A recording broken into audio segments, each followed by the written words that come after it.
Thanks, QC. So as QC said, this is an online training program for contact center agents that deals with soft skills training. There's 26 online modules. There's 15 core modules that deal with the basics of how to hold a quality conversation. So things such as building rapport, maintaining useful attitude, dealing with angry and upset customers. Then there's 5 modules that contextualize those core learnings to a customer service environment.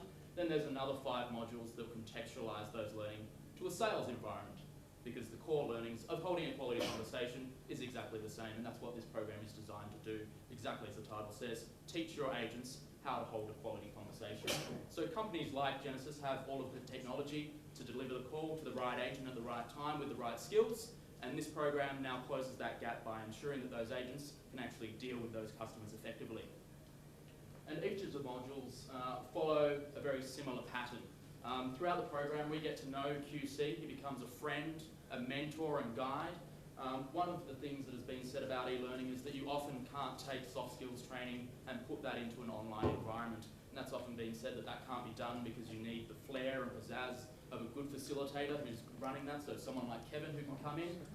But not all call centres can afford to bring someone like Kevin in, and they can't take those agents. Well, they might be able to afford Kevin, he's a one-man band at the moment. But they probably can't afford to take those agents off the phone and put them into a classroom for 20 hours at a time and train those agents at home, offshore, all those different areas. So we've taken the best elements of that facilitator and put him into an online environment. So we become friends, QC becomes a friend, he tells us stories about his own life, then links that into the theoretical knowledge of that actual module. Now I'll show you an example of how we actually do that in one of the modules. So that was an example from module 12, which is around the concept of trial closing, as QC just introduced. Now each of the modules also feature knowledge-based skills checks. So you'll be presented with some of the theory from QC, and to make sure that you're actually engaging with that concept and understanding what he's talking about, he'll ask you some questions about that actual theory within the actual module. Then he'll show you some good and bad real-world examples of what may happen in the contact center if you use this theory, and what may happen in a call if you don't use this concept. And if you'd like to hear some more of those possible trial closes, you can come and see us at the Genesys University booth afterwards. One of the areas that I think is probably the most exciting element of this program is the conversational activities. Within this, the actual agent going through the program gets to trial out the use of these theories within a sort of sandbox environment. So they take on the role of an agent in a contact center interacting with a customer who's either called in or it may even be an outbound call. And within these conversational activities, the agent gets to choose from a number of different options in the conversation. In some of those, before they even choose what they want to say to the agent, they first need to choose their state of mind, which will obviously affect the way that they interact with the customer. In some of those activities, QC will give you immediate feedback based on your response. In others, he'll allow you to make mistakes and the customer will actually react to the responses you've given. And you have the opportunity to bring that conversation back on track, or you may continue on a negative path and the customer may end up hanging up on you. And then QC will instruct you to maybe try that one again or even restart that module to go through those theories again. So I'll show you one of these conversational activities. So I might just stop that one there as well. And we know in a contact center, we've often got a lot of people working close together, and agents often like to find little ways to cut corners. So they might say, okay, in this module you just do option 2, then you do 4, and then it's 1 again. But in each of those modules, each time you access that module, they are random. So even if you're accessing that module yourself again, you do actually need to go through that exercise each time, and you actually can't cheat on those activities, which is a bit of a Gen Y thing to do. It's very good. Thank you, Kevin. Which is quite a bit of a Gen Y thing to do. We often like to, I'm Gen Y myself, please don't hurt me. We like to cut corners every now and then, but we've made this program, we like to call it Gen Y compatible. They like to do things a little bit differently. We've made it quite engaging with the character of QC, making sure that they do those skills checks throughout the activities, making sure they're actually engaging with it. But we like to include some advertising elements as well. If we're all in the keynote then with Tom, we saw that the average 25-year-old has watched 500,000 hours of TV or something like that. Well, the average 18-year-old has watched over 500,000 TV advertisements. So we include some advertising techniques to sell some of these concepts to the agents as well. And I'll show you one of those advertisements now.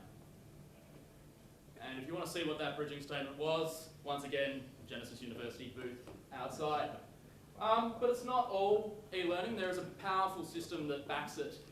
We're looking now at the learning management system called Skills Optimizer that is run through the entire system.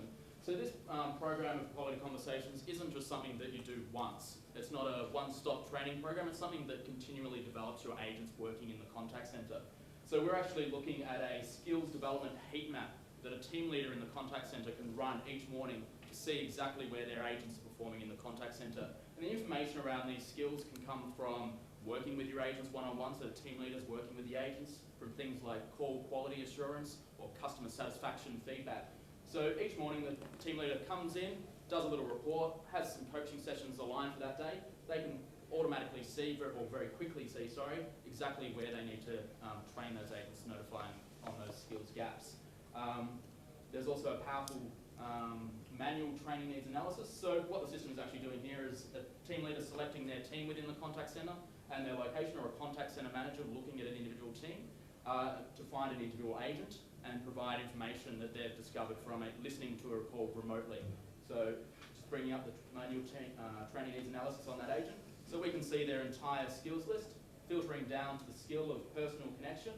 And that was previously not assessed, but I've listened to a call, and now I've noticed that that skill's in development from a call QA that I've actually completed on that agent.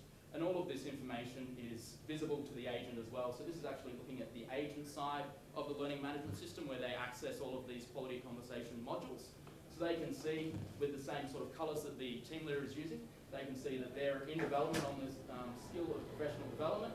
So they can see the notes that have been left by that team leader as well, and then click through and open the quality conversations module that is linked into that to close that skills gap themselves. So they might have a... That'll be quiet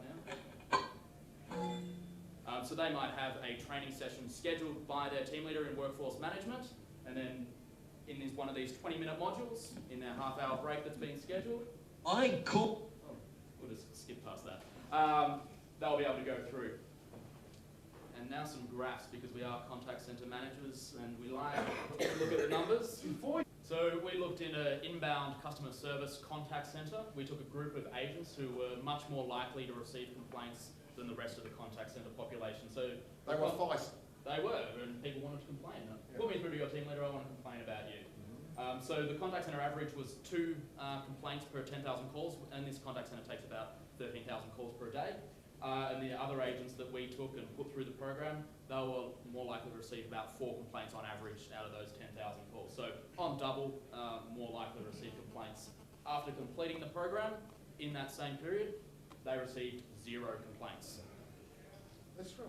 Against an average in the call centre that actually increased. So there was obviously an issue which was upsetting customers, so they were getting even more aggro, but our group, nothing. Yep. Okay. And in that same contact centre, the same group of agents, if you're more likely to receive complaints, probably less likely to receive compliments. So the same group of agents, on average, the rest of the contact centre were receiving 8 compliments per 10,000. The group of agents that we took were receiving 3 per 8,000. If David Thodey was sitting right there, are you David Thodey? Okay. If that was David Thodey running Telstra, who's come out and said, we've done transformation, our thing today is customer service. We are going to turn ourselves around and we're going to be an organisation that is nice to deal with. I was talking to a gentleman from NAB last night. He said the new mission inside NAB is customer service. That is an extraordinarily telling statistic, because that strikes right at customer experience. Now let's have a look at sales conversion. Let's. So this is a different contact center, an inbound service to sales contact center. The contact center average was 24% conversion. We took a group of agents who were underperforming at 18% conversion. After completing the program, those agents were outperforming those contact center agents on average. And that has been sustained. So we were looking at 4 weeks of data before completing the program, complete the program 4 weeks later, that's this 27%. We looked another 4 weeks later, still performing at 26%, so still outperforming the rest of the contact center. So Dustin, you've got a dazzling product, but you're impressed with this? It's good, isn't it? And I don't have a contact center. No, but you know some call center agents, don't you? You. Yeah, okay. Well, you should be telling them about this. So where are we going from here, Bill? Well, the agents actually like it as well. They've been saying some pretty good things about it. Team leaders are enjoying it as well. They're seeing positive change within their actual agents. We had a team leader the other day in a focus group who said, my agents are actually happier. And one of the main foundations of the Quality Conversations program is that maintaining a useful attitude. That's the first module of the core modules, that before you can even take a call or start thinking about talking to a customer, you first need to think about yourself and center yourself and be happy within yourself and what you're doing. There's one quote that I haven't put up here that we've gotten out of each of the focus groups that we've held with agents, and that's that they ask for more chickens. Within the program, we see a chicken appear in the first module. We're in a marketplace, a chicken bounces across the screen, and he appears again in module 15 at the very end of the program. So we were asking, why are you liking this chicken? Why are you talking about chickens? And they said, oh, it's just funny. It's one of the funny things in the program. We just thought it was very strange that they would mention